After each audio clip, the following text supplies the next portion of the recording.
So when you're going on a trip, you need to make sure that you have all your medication and lined up, and that you have enough to last for the duration of the trip.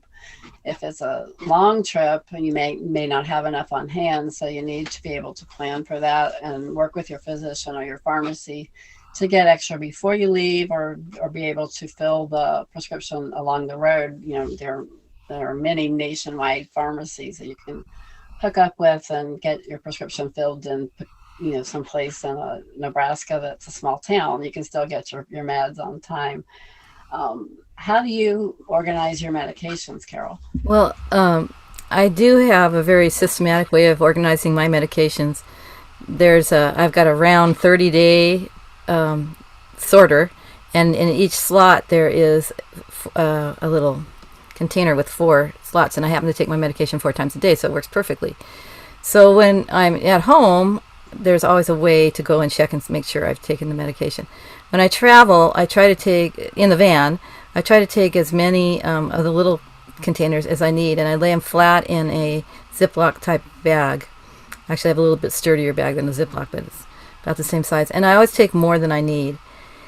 In my phone, I've emailed myself the labels of the prescriptions in case something happens and I just can't get in contact with my doctor, and I can show it to somebody, an emergency person or something like that. So I have a backup to all the medications that I take. That's important too if you're just at home and you have to go to the doctor and you don't always carry your little medication list with you, or you don't update it. So that's what I do there.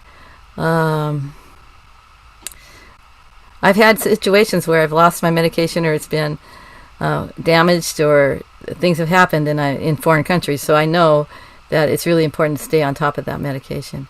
Time zones are tricky, especially if you're flying across the country.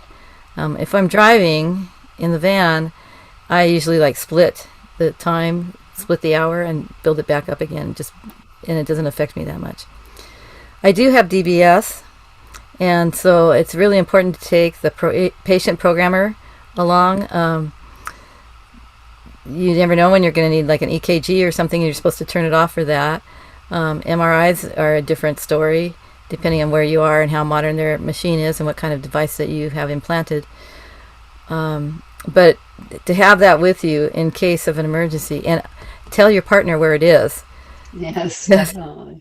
I always say the DVS is in the closet with the red bag, and so he always knows where I put it, and then I try not to move it around.